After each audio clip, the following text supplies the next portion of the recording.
At the time when HS2 was being mooted, it was just about possible to do work on a train.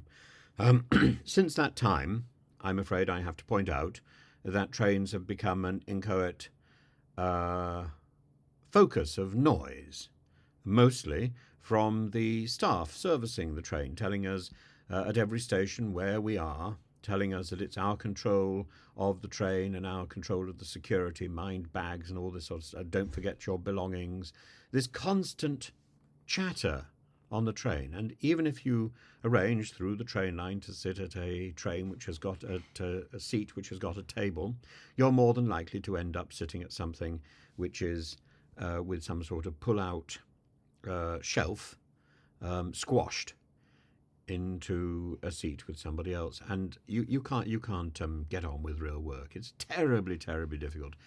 Travelling by train is a stressful experience. I found the only solution is to travel first thing, literally in the morning, before even commuters can raise their eyes above the bed cover and above the counterpane, and get off to London then, and avoid the tube. Walk to your destination. Have a pleasant time with earplugs in, listening to an audio book. That's the only way that I can function on the train today.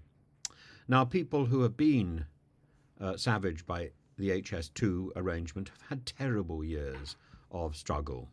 They've seen trees felled. They've seen tributes to trees put up in their place, but their lives have been absolutely turned upside down. And just when they thought they were about to sell their property to the HS2 withdraw their offer, and suddenly they're left in limbo. And yet their house and property is now worth significantly less. It's hardly worth selling. The woodlands have been desecrated for what? For a pipe dream, for a vanity project.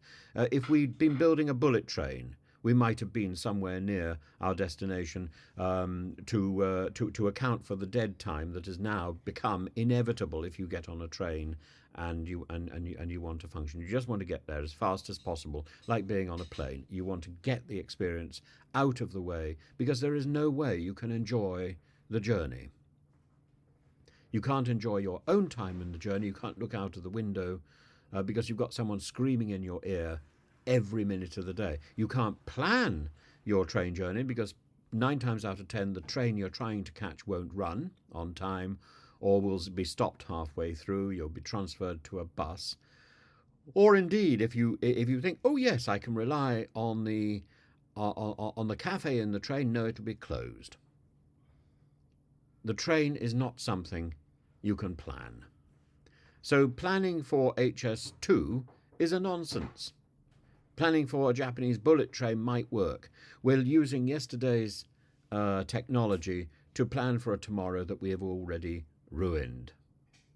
So closing down some of HS2 is a jolly good way of saving a little bit of money, not much, and pumping money into a northern network might help, but I think it's more about gathering votes than about recovering and repairing the damage that has already been done to the railway system. The railway system needs investment, of course, but more than anything else, it just needs. It's rather like Maria von Trapp talking to the captain. It just needs love, Captain, love them.